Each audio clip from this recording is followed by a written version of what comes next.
kami mengenai kurikulum merdeka yang ada di SMA 2 Negeri Semarang untuk memenuhi tugas telah kurikulum SMA. Di sini saya tidak sendiri, saya sendiri Zahra Najmatul Hawa dengan IMAN 080 dengan rekan-rekan saya. Saya Ramadhania Saputra Azhara dengan IMAN 080. Saya Mulia Indra Usman Nasrana dengan IMAN 119. Saya Diva Darlima Nindya dengan IMAN 103. Saya Maisara Indra dengan IMAN 089. Baik teman-teman, setelah tadi kami sudah berkenalan, langkah baiknya kita langsung saja untuk memulai presentasi dari hasil observasi kami. Selamat menyaksikan. Selanjutnya di sini ada latar belakang, yaitu kurikulum adalah seperangkat rencana dan pengaturan yang digunakan sebagai pedoman penyelenggaraan kegiatan pembelajaran untuk mencapai tujuan pendidikan tertentu.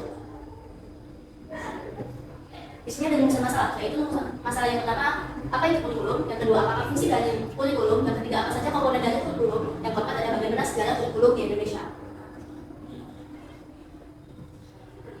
Di sini ada tujuan dan manfaat. Yang pertama untuk mengetahui jenis kurikulum yang diterapkan di sekolah SMA Negeri 2 Semarang. Yang kedua yaitu untuk mengetahui bentuk implementasi kurikulum merdeka di SMA Negeri 2 Semarang. Yang ketiga yaitu untuk mengetahui kelebihan dan kekurangan kurikulum merdeka di SMA 2 Semarang. Yang keempat yaitu mengetahui jenis perangkat kurikulum merdeka yang digunakan oleh SMA Negeri 2 Semarang.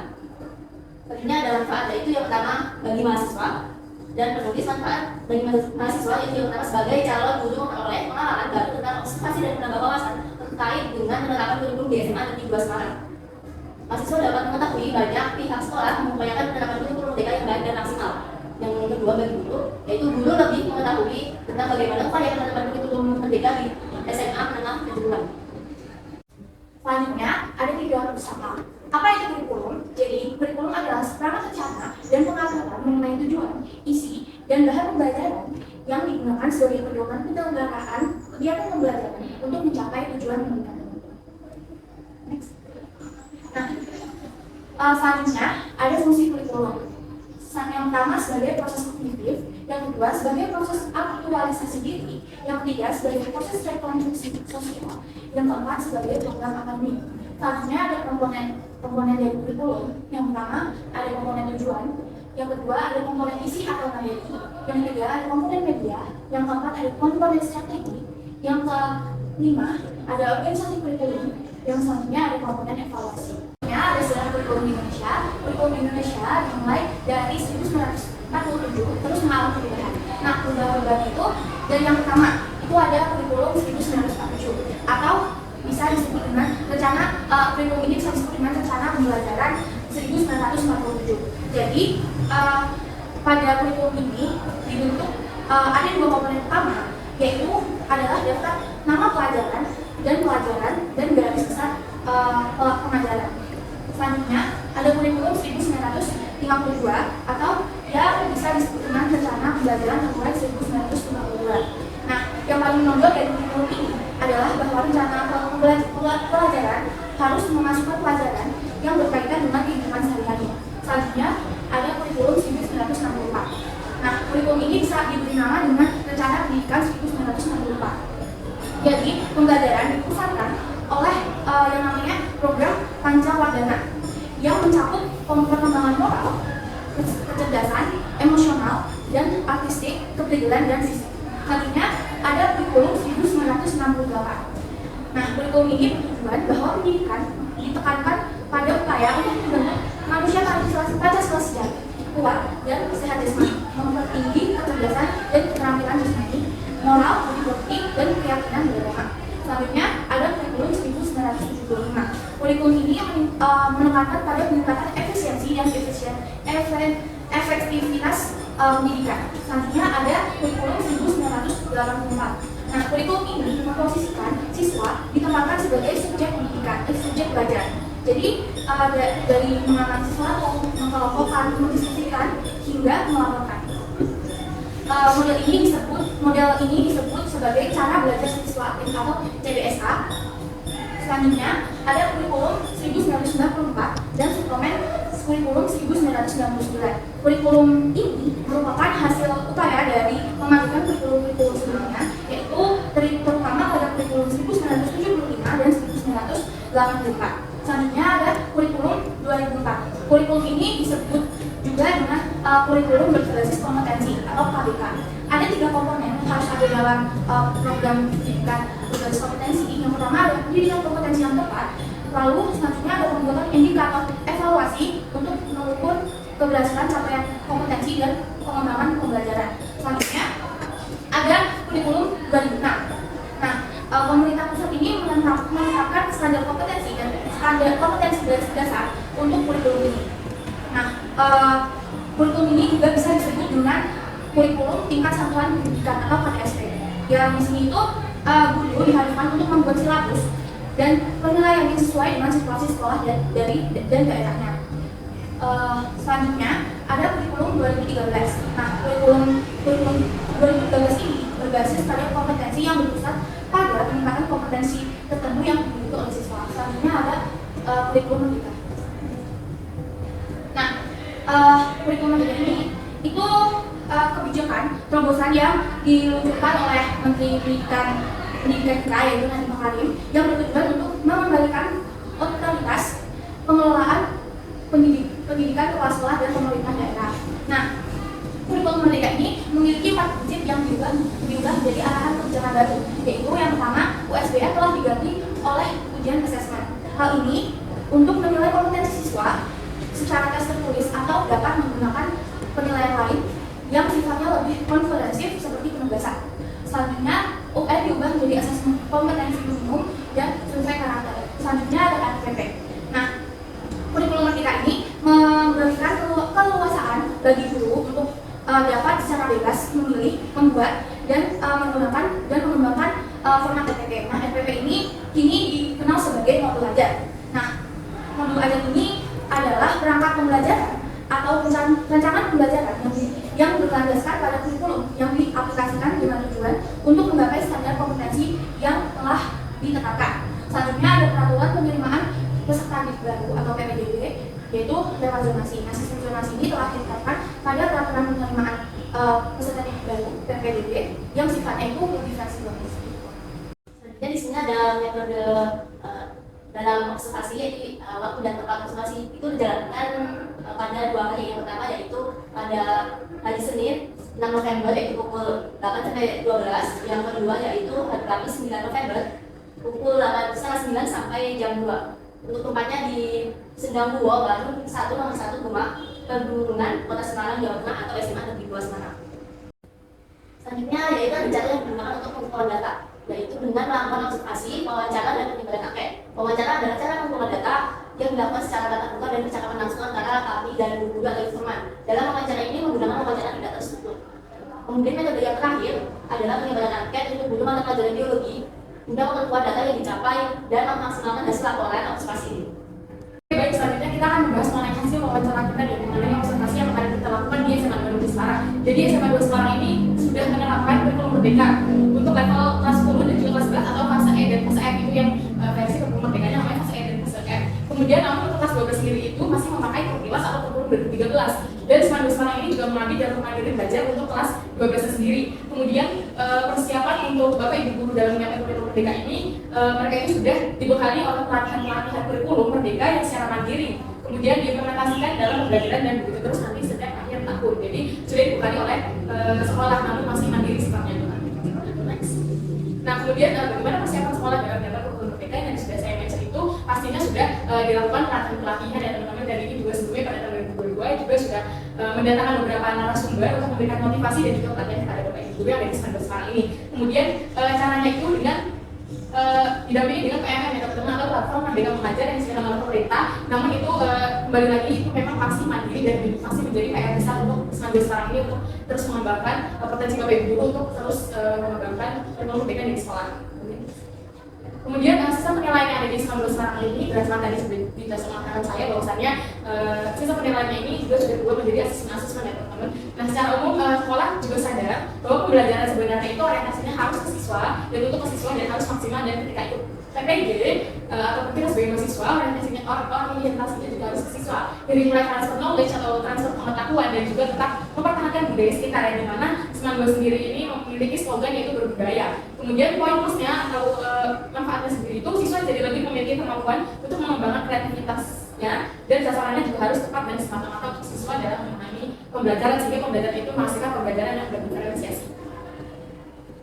Kemudian untuk pelaksanaan asesmen diagnostiknya tentu saja SMA 2 Semarang ini sudah melakukan asesmen diagnostik terlebih dahulu sebelum melakukan pembelajaran diferensiasi. Jadi jenis asesmen diagnostik non kognitif yaitu berupa psikotes untuk mengetahui gaya belajar dan bakat Gina. Kemudian hasil psikotes nanti itu akan diserahkan ke wakaf kurikulum atau kepada ibu Dian yang juga sebagai narasumber kami untuk mendapatkan hasil wawancara ini, baru nanti diserahkan ke guru BK untuk dianalisis hasil diagnostiknya apakah siswa tersebut itu masuk ke kelompok belajar yang cepat atau lambat atau masih perlu bimbingan seperti itu. Jadi untuk eksekusi dari asesmen sekarang ini mengenai hasil asesmen yang tadi sudah dilakukan itu untuk menerima pembelajaran diferensiasi siswa itu seperti apa. Jadi setelah mengetahui hasil asesmen diagnostik tersebut, siswa akan dikelompok berdasarkan hasil yang sudah dianalisis dan siswa dibagi menjadi beberapa kelompok belajar sesuai bakat dan minat, dan itu sudah terlaksana selama kurang lebih sudah 1 tahun lebih atau dari mulai 2020 pertengahan 2022 seperti itu. Kemudian solusi yang diberikan oleh Bapak Ibu Guru jika terjadi bencana ataupun miskonsepsi dalam pengembangan asesmen diagnostik dan juga capaian belajar ketika tidak maksimal itu seperti apa. Jadi sekolah dan juga Bapak Ibu Guru harus lebih menjalin komunikasi yang baik dan komunikasi yang baik dengan pusat. Sesama tenaga pendidik, orang tua siswa juga harus dan juga siswa itu sendiri yang berada di sekolah karena memang ini orientasinya untuk siswa. Jika memang capaian belajar tidak maksimal, lakukan pelatihan sebanyak-banyaknya seperti mengembangkan lebih dari KPM atau menghadirkan narasumber-narasumber yang berasal dari dinas ataupun dari pusat.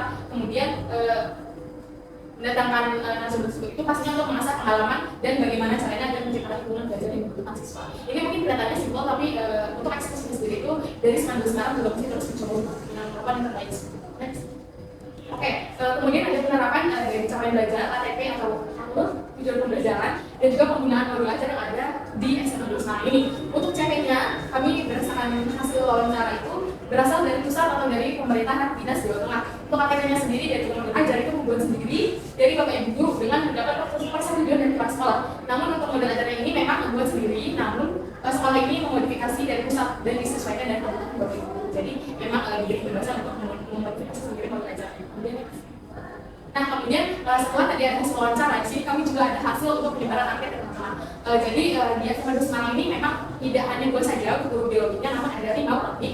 Namun saat ini juga kami tidak melakukan guru yang pasti yang kami dapatkan hanya 2, namun ini juga sudah sangat membantu kami untuk menyusun laporan observasi. Nah, yang pertama ini ada pengisian angkat oleh Bapak Anak sebagai guru biologi, dan di sini juga ada pengisian angkat oleh Bapak Anak sebagai guru biologi juga, dan Bapak Ansor ini juga sebagai staf dari kurikulum yang ada di Semarang. Jadi kami mewawancari Bapak Ansor dan juga Ibu Dian untuk Bapak ini sebagai dari pengisian angkat.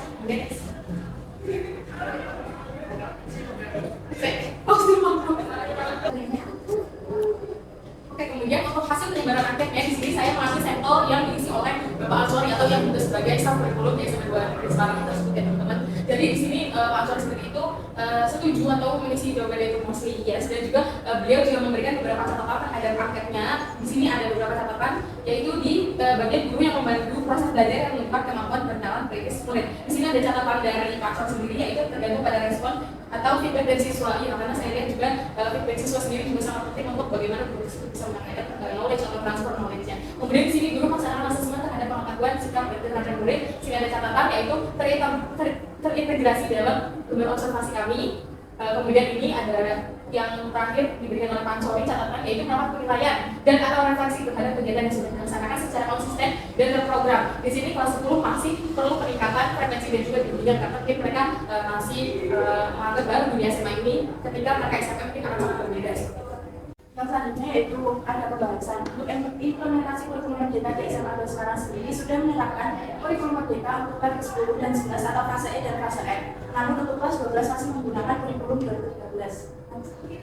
Dan kekurangan penerapan kurikulum merdeka yang ada di SMA sekarang yaitu kelebihannya dengan adanya asesmen diagnostik kognitif dan asesmen diagnostik non kognitif dapat membantu para guru untuk mengetahui karakteristik siswa lebih awal, sehingga nantinya akan membantu pelaksanaan pembelajaran berdiferensiasi yang menyesuaikan dengan bakat, minat, dan kemampuan yang dimiliki oleh masing-masing siswa. Dari segi hambatan atau kekurangannya sendiri yaitu setiap guru memiliki kompetensi yang berbeda-beda sehingga agak sulit untuk menerapkan pembelajaran yang berdiferensiasi secara optimal. Nah, selanjutnya ada implementasi kurikulum merdeka dalam pembelajaran biologi. Yang pertama ada kelebihannya, yaitu kemampuan untuk menyesuaikan pembelajaran dengan kebutuhan siswa. Yang kedua, kebebasan bagi guru untuk memilih metode pengajaran yang sesuai dan kesempatan untuk mengembangkan kreativitas bagi siswa. Nah, untuk kekurangannya sendiri, kurangnya persiapan dalam perencanaan, kurangnya sistem pengajaran yang terperinci, dan kekurangan kapasitas sumber daya manusia.